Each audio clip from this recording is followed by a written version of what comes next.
The other part of this point is that as we start to decrease our federal spending, I would also like to have a corresponding decrease in the direct tax rates against the people. So that if we cut the budget 10% for entitlements and everything else, we also cut the direct tax rates 10%. So by the time we get back down to our 2 to 3% of gross domestic product spending, we also are done away with our direct taxes against the individuals.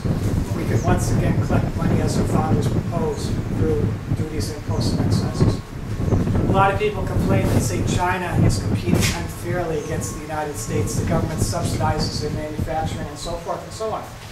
Well, if that's the case, all we have to do is just apply a duty or an excise tax on the goods coming into the nation to bring them up to market value. It would fund the government and make their products competitive with the United States. So those are my 2 cents. I've got 2 questions for you. One thing, what you were just talking about.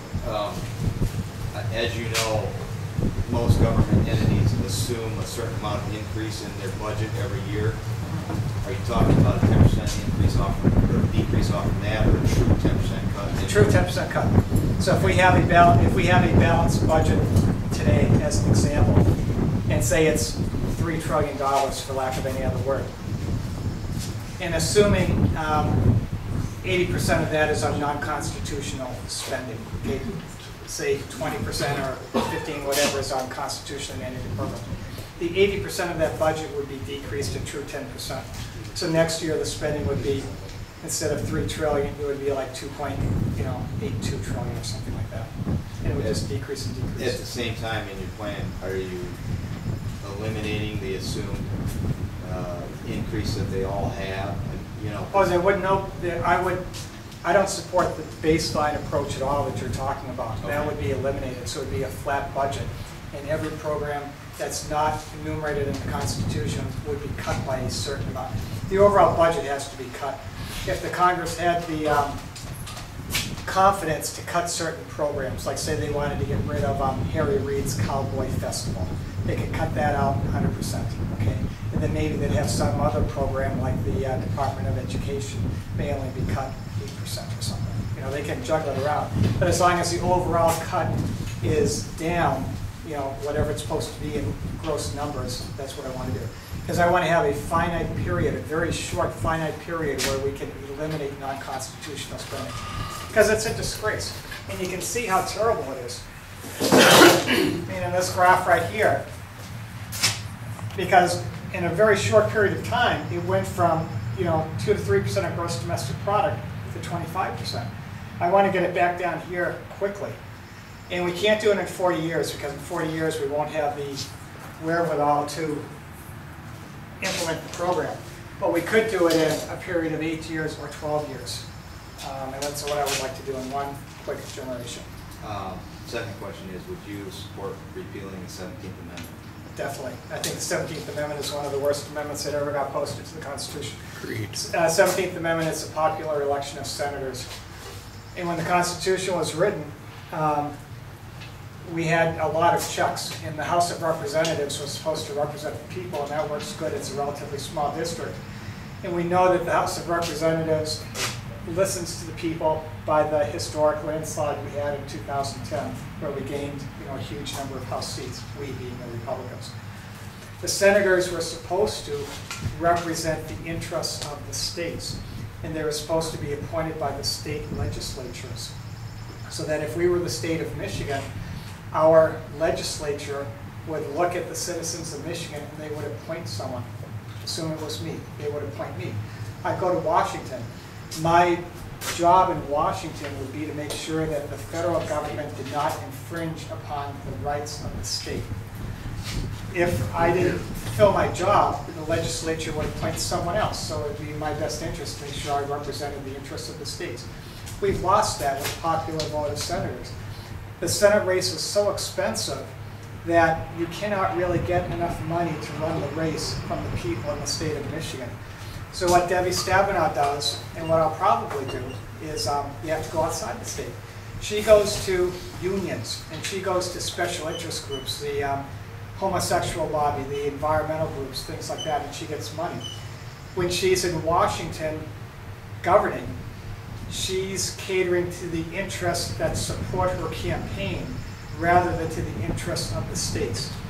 I would venture to say that if the senators were elected by the states as they were supposed to, we would not have Obamacare, because right now there's 27 states that are suing the federal government. Right. That would never have been passed because the senators wouldn't have passed it.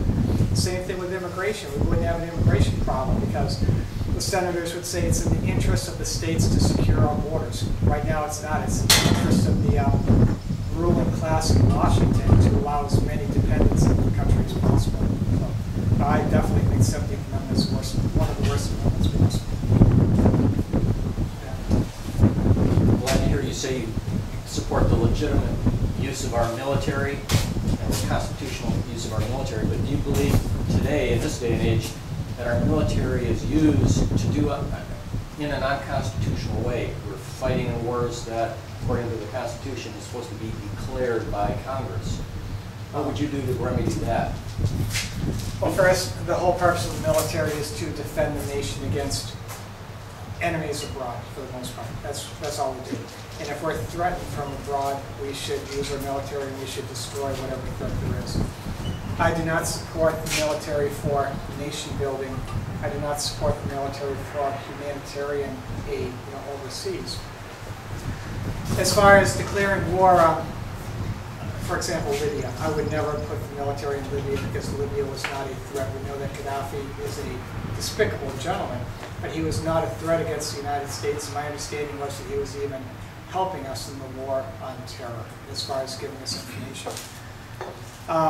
As far as Iraq and Afghanistan, my impression is that we did get a declaration of war, because Bush did go to both houses of Congress and they did give him the resolution to go to war. There's nothing in the Constitution that says this is what a declaration of war looks like, so he did get permission from Congress to go over there. Do you know that he also appeared before the United Nations Bush. to do the exact same thing? And he did. Yeah, George. And again, I do not support the United Nations whatsoever. I think that they're very detrimental against the United States. But there were, and I forget, I didn't have this information, but there were, was it 13 or 30, I forget how many resolutions against Iraq. And Iraq was... but there was never any formal declaration of war. But he went to Congress, and Congress did give him approval. And there's nothing in the Constitution that says this is what a declaration of war is supposed to go and look like. So he did go to Congress, and he did get Congress's approval to go to war, and they did fund it. So in Libya, it's a totally different situation because Obama never even addressed Congress whatsoever, and he went to the United Nations instead of Congress to get approval, and that's just despicable. Seems to be a growing trend But- lately. But you know, there's a corollary that's involved too here, is that when a nation is, quote, at war, it's not just the enemy over there that's put in a bad situation. In America, we've had the Patriot Act, which, what is your position on the Patriot Act? We just had an opportunity to get out of it, but Congress decided not to. As far as the Patriot Act, I have no problem with the government trying to secure information from abroad that can be used to protect the United States. Just like in the Revolutionary War, if we got intercepted some sort of correspondence from Britain, okay, we would use it to our benefit if we found it. So no problem with that. The problem I have is when the government goes through and they say we're going to suspend our rights that are declared specifically in the Bill of Rights, specifically the Fourth Amendment, against searches and seizures. And I do not think that the government has the authority for U.S. citizens to override those rights. If they want to search and seize, they should get a court order before they do it. And that's all. So they should not go into a house. But every day people fly in an airplane and their Fourth Amendment rights are being violated. I agree. The TSA, I think, is a disgrace. I would not have the TSA. That should be a private enterprise. The airlines have a vested interest in making sure that the airlines are safe. And they can easily go through and screen. And you should be able to use things such as profiling. It's like we were talking about discrimination. Because we know that every terrorist that's caused harm to the U.S. has been a young Muslim man. So, I mean, if we're going through air travel, the first thing you would do is you would look for a young Muslim man and give them more scrutiny.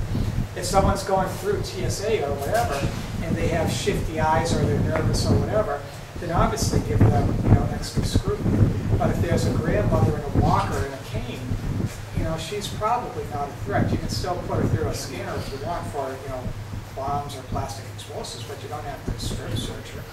So it's just ridiculous.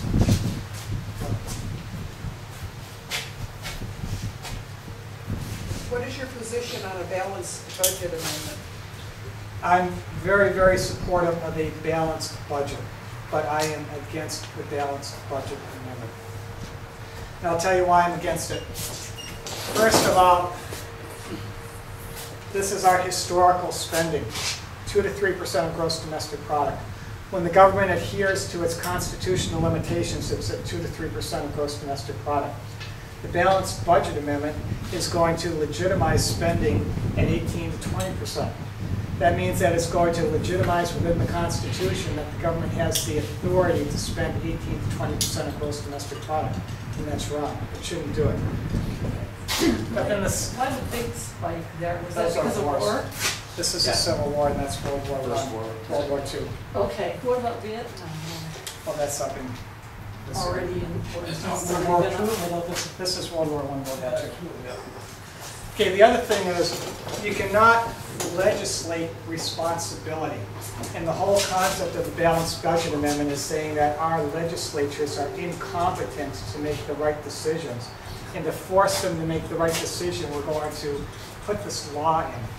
But in the Constitution, there's already, the Constitution is totally ignored. In the Constitution, it's very specific, and it says you can only spend money from the federal treasury based on appropriations by law. That's what it says. And then in Article 1, Section 8, it says the only laws government can make are for the specific enumerated duties of the Constitution, which is defense, immigration, all national in scope. So it's already very specific in the Constitution that you cannot spend money on education, you cannot spend money on entitlements, you cannot spend money on anything else that's not enumerated. But we ignore that.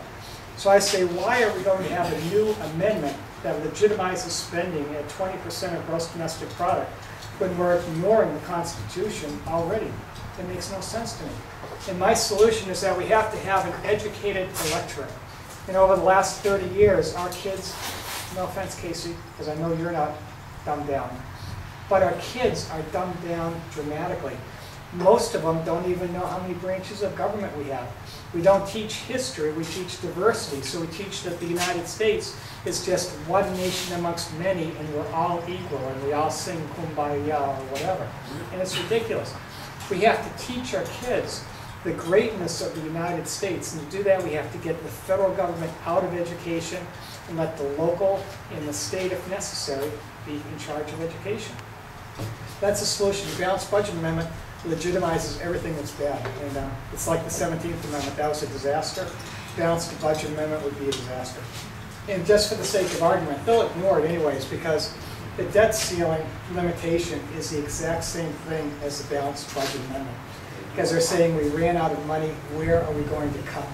And they can't even come close to figuring out what programs they're going to cut. They're saying let's raise spending, let's raise borrowing. With the balanced budget amendment, say it was passed immediately and they had to balance the budget by the end of the year, what would they do? They'd have not a clue. It's just an excuse to pass the can down the road. The other thing is they need 67 senators to pass this budget balance amendment, and it has to go through all the states. If they get the 67 senators, why don't they just balance the budget without the amendment? You know, they don't need the amendment. Their whole job is to balance the budget. So it's just a facade, and I can see nothing positive about it. They can have a balanced budget anytime, as long as they have a majority vote in Congress could balance that budget. And the other thing they could do, what my guess is that they would do is if they passed the balanced budget amendment today and it had to be implemented by the end of the year, my guess is that they would have the hostilities in Libya declared as a war, because you don't have to balance the budget during times of hostility. So they would get around it that way. They would just ignore it. But my big thing is we already have all these limitations in the Constitution that are being totally ignored, and I want to adhere to the Constitution. Any other questions? I didn't mean to pick on you. Oh, you gave me the answer I was hoping you would Good. get there. Thank you, Pete. Thank you, Peter. very much.